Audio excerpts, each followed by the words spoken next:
Despite massive search efforts, her body wasn't discovered for nearly 2.5 months. Losing Lori has been the worst thing that's ever happened to me.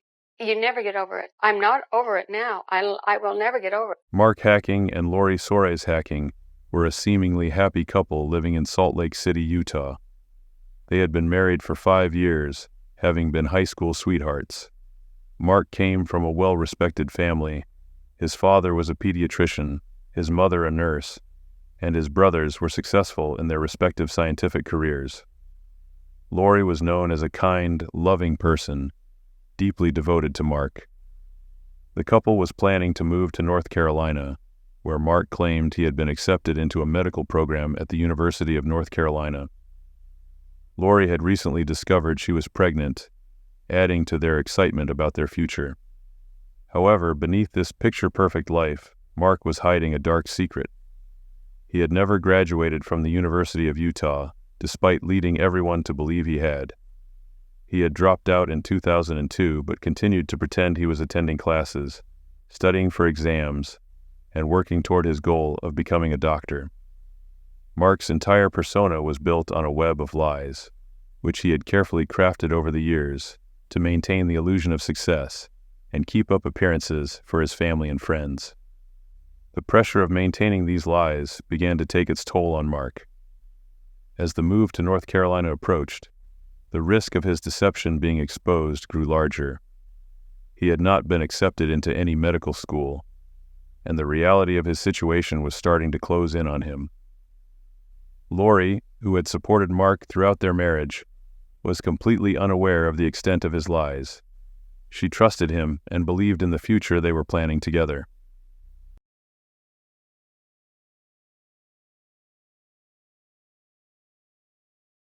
The turning point came on July 16, 2004, when Lori called the University of North Carolina to inquire about financial aid, likely due to her pregnancy. She was shocked to learn that Mark was not enrolled in any medical program and had never even applied. This revelation shattered her trust in Mark and led to a confrontation that would ultimately have tragic consequences. At this moment, Mark's carefully constructed world began to unravel.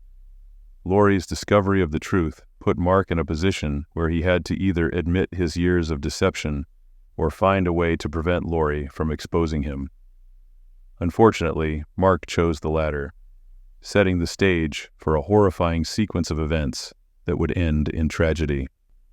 But before we dive deeper into the mystery, I'd like to ask for a small favor. The statistics show that more than 70% of you watching aren't subscribed to the channel yet. If you're enjoying these deep dives into true crime and want to stay updated on future cases, please consider subscribing. It really helps the channel grow and ensures you don't miss out on any new videos. Now, without further ado, let's get back to the case. On the morning of July 19, 2004, Mark Hacking made a frantic call to the Salt Lake City Police Department. He reported that his wife, Lori, had gone out for an early morning jog around 5:30 a.m., but had not returned. He described how he had already searched the area, running the entire route that Lori typically took, but there was no sign of her. Mark told the police that he had found Lori's car parked near the entrance of Memory Grove Park, where she usually began her jog, but there was no trace of her. Mark's concern seemed genuine, and he quickly involved Lori's family and friends in the search efforts. The community rallied around the couple, and search parties were organized to comb through the park and surrounding areas. Flyers with Lori's picture were distributed, and local media covered the story extensively. Lori's disappearance appeared to be a heartbreaking mystery that left everyone who knew her in shock and confusion. However, as the search for Lori intensified, so did the police's suspicions about Mark's version of events. From the outset, detectives noticed inconsistencies in Mark's story. For instance, his claim that he had searched for Lori was debunked by surveillance footage, which we will be discussing later on. Additionally, the front seat of Lori's car, which was found at the park, also hinted at something sinister. Despite the growing suspicions, Mark continued to portray himself as a distraught husband. desperate to find his missing wife. He made emotional appeals on television, pleading for Lori's safe return. But behind the scenes, investigators were beginning to piece together a much darker narrative. The disappearance of Lori Hacking was not a random event, and as the investigation progressed, it became increasingly clear that Mark knew much more about Lori's fate than he was letting on. The first major breakthrough came when police searched the Hacking apartment. During this search, they discovered several disturbing pieces of evidence that shifted the investigation from a missing person case to a probable homicide. Among the items found was a blood-stained knife found in the couple's bedroom. The presence of the knife, along with blood evidence, strongly suggested that a violent confrontation had taken place within the home. The implications of this find were immediately chilling, as it indicated that Lori had likely met with foul play within the very walls of her home, rather than disappearing during her morning jog, as Mark had initially claimed. Adding to the gravity of the situation, investigators also found a receipt for a new mattress and bedding, dated the morning of Lori's reported disappearance. This was particularly suspicious because Mark had claimed to be out searching for Lori at the time. The fact that he had instead been purchasing a new mattress suggested that he was attempting to cover up something far more sinister. This suspicion was further confirmed when police discovered that Mark had disposed of the old mattress, cut into pieces, in a dumpster near the University of Utah Hospital, where he worked as an orderly. The act of cutting up and discarding the mattress implied an attempt to erase evidence of a crime that had taken place on it. As investigators delved deeper, they uncovered more evidence that pointed to foul play. A clump of dark hair, matching Lori's, was found in another dumpster close to a gas station near the hospital. This, coupled with the mattress disposal, painted a grim picture of the efforts Mark had made to conceal his crime. The evidence strongly indicated that a violent event had occurred, leading investigators to suspect that Lori had been slain and that Mark had gone to great lengths to cover up the crime. Surveillance footage from a local bedding store added another layer to the narrative.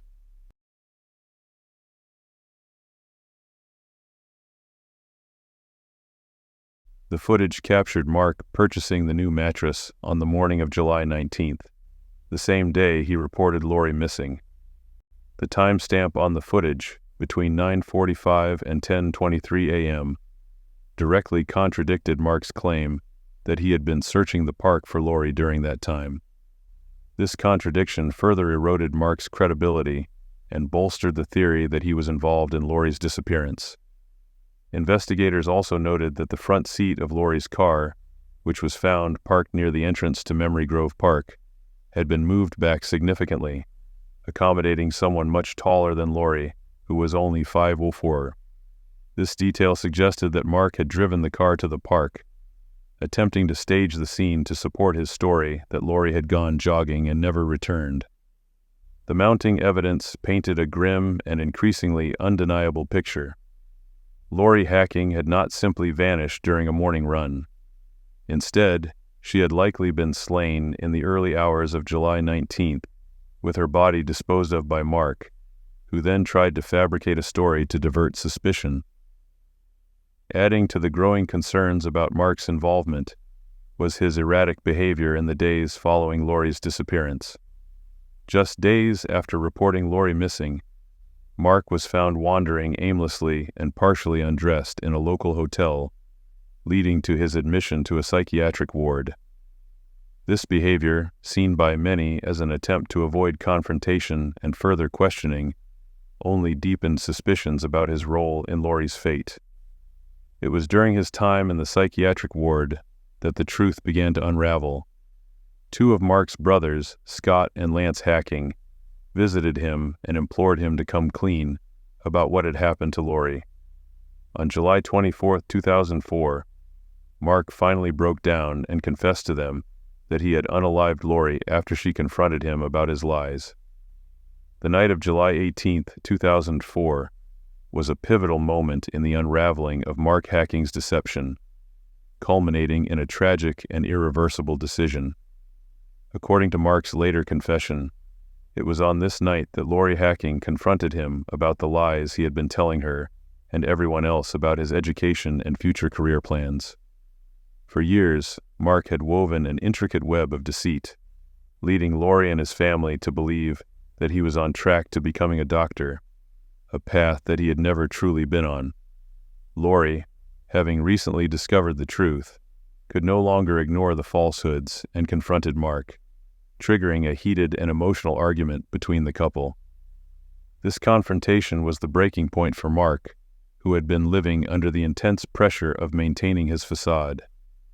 The argument, which likely revolved around Lori's discovery of his lies and the future of their relationship, escalated to a point where Mark felt cornered. In the early hours of July 19th, while Lori was asleep, Mark made the decision that would forever change the course of both their lives. Sometime around 1 a.m., Mark retrieved a .22 caliber rifle, a weapon he had come across while packing for their supposed move to North Carolina. The rifle, a small caliber firearm, was not typically associated with premeditated slaying, suggesting that its use may have been driven more by availability than by planning. Nevertheless, Mark's actions were deliberate. He approached Lori as she lay in bed, likely unaware of the danger she was in. In a moment of cold-blooded resolve, Mark shot Lori in the head, instantly taking her life.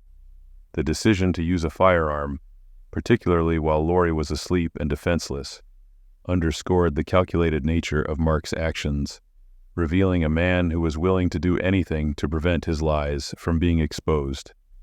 In the aftermath of the slaying, Mark's focus shifted to covering up his crime. He wrapped Lori's lifeless body in garbage bags, an act that not only dehumanized her, but also reflected his attempt to dispose of her as though she were mere refuse. He also cut away the bloodied top of the mattress where Lori had been shot, knowing that the blood evidence could incriminate him. This was a meticulous act, indicating that Mark was thinking through the logistics of covering his tracks, even in the immediate aftermath of such a horrific act. Mark then transported Lori's body, along with the bloodied mattress top, to a dumpster, where he disposed of them under the cover of darkness.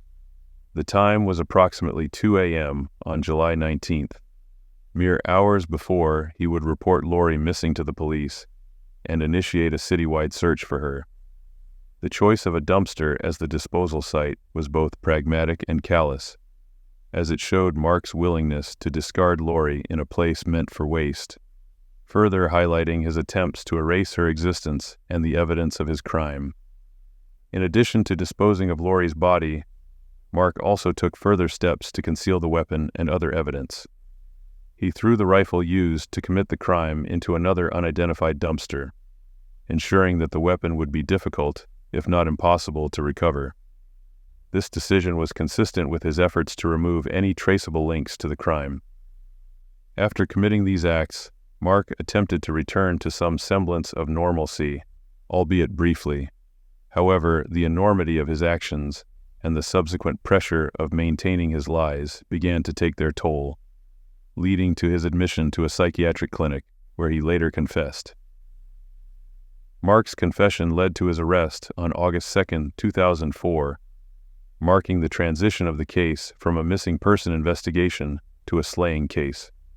His transfer from the psychiatric clinic to the Salt Lake County Jail signaled the beginning of the legal process that would determine the extent of his punishment. The case against Mark was overwhelming. The physical evidence, including the bloody knife, the discarded mattress, and the surveillance footage, all supported the timeline of events that Mark had described in his confession. Moreover, the letter Lori had written before her death, expressing her sorrow and anger over Mark's lies, provided further insight into the motive behind the crime. On April 15, 2005, Mark Hacking stood before the court and pleaded guilty to the first-degree slaying of his wife, Lori Hacking. This plea was part of a negotiated agreement with prosecutors, who, in exchange for the guilty plea, agreed to drop additional charges, including those related to obstruction of justice. The plea deal carried significant weight, as it allowed Mark to avoid the possibility of facing the death penalty.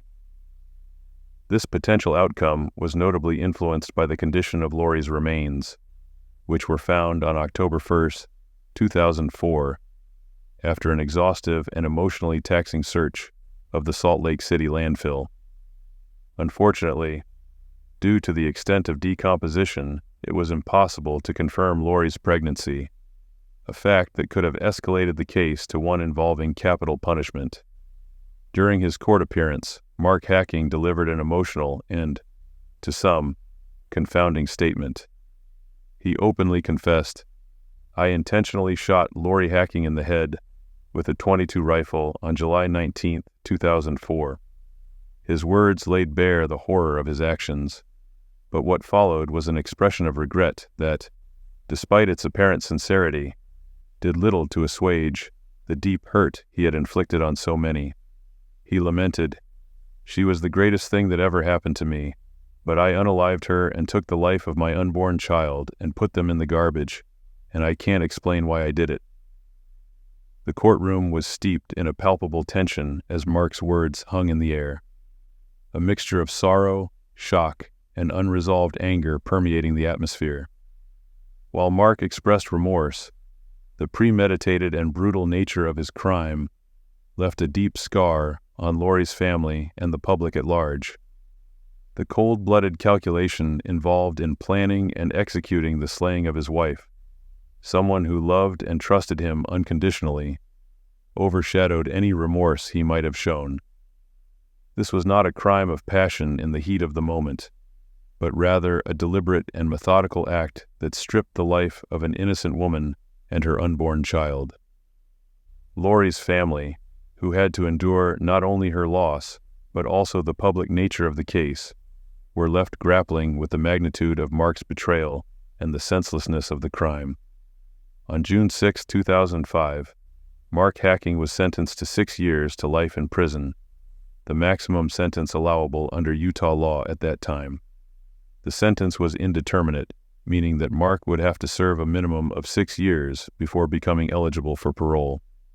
However, recognizing the severity of the crime and the need for greater justice, the Utah Board of Pardons and Parole later determined that Mark would not be eligible for parole until at least 2035. This decision effectively mandated that Mark serve a minimum of 30 years in prison before any consideration of release, ensuring that he would spend a substantial portion of his life behind bars. The sentencing of Mark Hacking, however, ignited a broader societal and legal debate regarding the adequacy of Utah's sentencing laws, particularly for first-degree slaying. The public's response was one of outrage, with many feeling that the existing legal framework did not sufficiently address the gravity of such crimes. This widespread concern led to the creation and eventual passage of Lori's Law in 2006. This legislation increased the minimum sentence for first-degree slaying in Utah to 15 years, reflecting the community's demand for harsher penalties in cases involving premeditated and heinous crimes. Mark Hacking is currently serving his sentence at the Central Utah Correctional Facility in Gunnison, Utah. Since his incarceration, he has largely remained out of the public eye, with only sporadic reports about his behavior surfacing. In 2006, it came to light that Mark had been selling personal items, including autographs, through a slayings memorabilia website. This revelation was met with widespread criticism, as many saw it as a grotesque attempt to profit from the notoriety of his crime. After prison officials intervened, Mark agreed to cease this activity, though the incident left a bitter taste in the mouths of many. Throughout his time in prison, Mark has reportedly struggled with mental health issues. While he has continued to express remorse for his actions, there remains a persistent skepticism about the sincerity of his apologies, particularly from Lori's family. The premeditated nature of the crime, coupled with the brutal manner in which it was carried out, casts a long shadow over any expression of regret. For Lori's family, the pain of their loss is compounded by the knowledge that the man responsible for it was someone who had shared their lives, someone they had trusted and loved, As it stands, Mark Hacking will not be eligible for parole until 2035, and it remains uncertain what his future might hold beyond that point. The tragic demise of Lori Hacking had a profound and lasting impact on her family, the community, and the broader public. The case drew national attention, not only because of the horrific nature of the crime, but also due to the shocking revelations about Mark Hacking's extensive web of lies. In the years following Lori's death, her family sought to honor her memory in various ways. They removed the Hacking name from Lori's headstone, replacing it with the Portuguese word filhinha, which means little daughter, symbolizing their enduring love and connection to Lori. They also supported the passing of Lori's Law, which aimed to ensure that others who commit similar crimes would face harsher penalties